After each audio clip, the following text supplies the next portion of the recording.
morning. Last night, operating on my orders, the United States military forces successfully removed a major terrorist threat to the world, the global leader of ISIS, known as Haji Abdullah. He took over as leader of ISIS in 2019 after the United States counterterrorism operation killed al-Baghdadi. Since then, ISIS has directed terrorist operations targeting Americans, our allies and our partners, and countless civilians in the Middle East, Africa, and in South Asia. Haji Abdullah oversaw the spread of ISIS-affiliated terrorist groups around the world after savaging communities and murdering innocents. He was responsible for the recent brutal attack on a prison in northeast Syria holding ISIS fighters, which was swiftly addressed by our brave partners in the Syrian Democratic Forces. He was the driving force behind the genocide of the Yazidi people in northwestern Iraq in 2014. We all remember the gut-wrenching stories, mass slaughters that wiped out entire villages, thousands of women and young girls sold into slavery, rape used as a weapon of war. And thanks to the bravery of our troops, this horrible terrorist leader is no more. Our forces carried out the operation with their signature preparation and precision, and I directed the Department of Defense to take every precaution possible to minimize civilian casualties.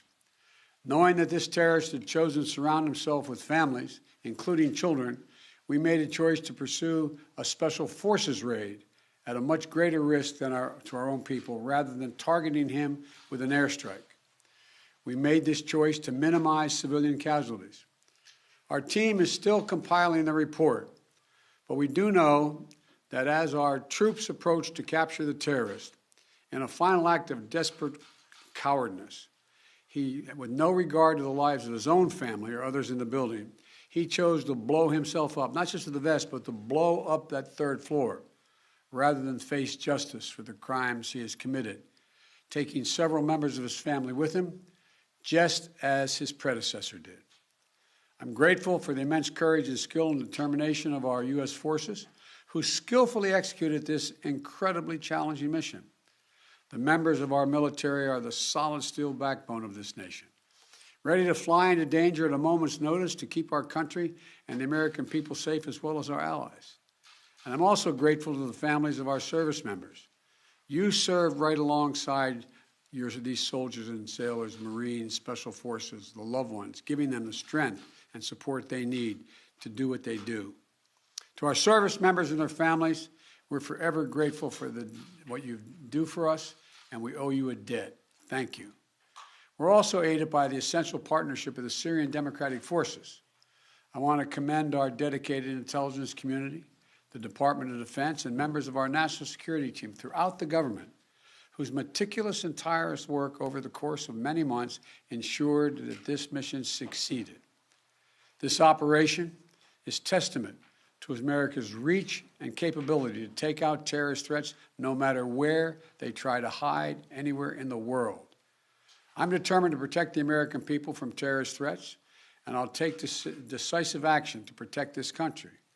And we'll continue working with our close allies and partners, the Syrian Democratic Forces, the Iraqi security forces, including the Kurdish Peshmerga, and more than 80 members of the global coalition to keep pressure on ISIS to protect our homeland. We remain vigilant. We remain prepared. Last night's operation took a major terrorist leader off the battlefield, and it sent a strong message to terrorists around the world. We will come after you and find you. Once again, today, we continue our unceasing effort to keep the American people safe and to strengthen the security of our allies and partners around the world.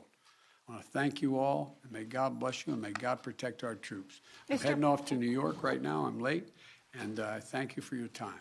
Appreciate it. Mr. President, compromise been eliminated, sir. how many U.S. troops were involved, sir? Mr. President, how many civilian casualties were there?